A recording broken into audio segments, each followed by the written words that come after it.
Sunita Williams பூமிக்கு March 16ஆம் தேதி விண்வெளி ஆய்வு மையத்தில் இருந்து திரும்புவாங்கன்னு எதிர்பார்க்கப்படுது. 9 நாட்களா திட்டமிடப்பட்ட அவங்களுடைய விண்வெளி பயணம் 9 மாதங்களா எக்ஸ்டெண்ட் ஆயிடுச்சு. அதனால அவங்க பாதுகாப்பா பூமிக்கு திரும்பி வரணும்னு எல்லாருமே விரும்புறாங்க. இது ஒரு பக்கம் இருந்தாலும் கூட இவ்வளோ ரிஸ்க் எடுத்து விண்வெளி ஆய்வு மையத்துக்கு போறாங்க இல்லையா, இவங்களுக்கு எவ்வளோ சம்பளம் இருக்கும் அப்படின்ற ஒரு ஆர்வமும் இருக்க தான் செய்யும். அந்த வகையில் இப்போ சுனிதா வில்லியம்ஸை பொறுத்த வரைக்கும் அவங்க நாசாவோட ஆஸ்ட்ரோனட். அப்போ அமெரிக்காவுடைய பேஸ்கேல் அடிப்படையில் தான், சம்பள வரம்பு அடிப்படையில் தான் இவங்களுக்கான சம்பளமும் அமைந்திருக்கும்.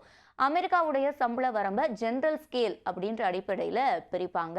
அதாவது அங்கே இருக்கக்கூடிய எம்ப்ளாயீஸ், அமெரிக்காவுக்கு கவர்மெண்ட்டோட தொடர்புடைய எம்ப்ளாயீஸ்க்கு இந்த சம்பள வரம்பு பின்பற்றப்படுது. இதில் GS-13, GS-15 இதெல்லாம் ஒரு ரேஞ்சாக பார்க்கப்படுது. இதுக்குள்ளே தான் ஆஸ்ட்ரோனட்ஸ் வருவாங்க.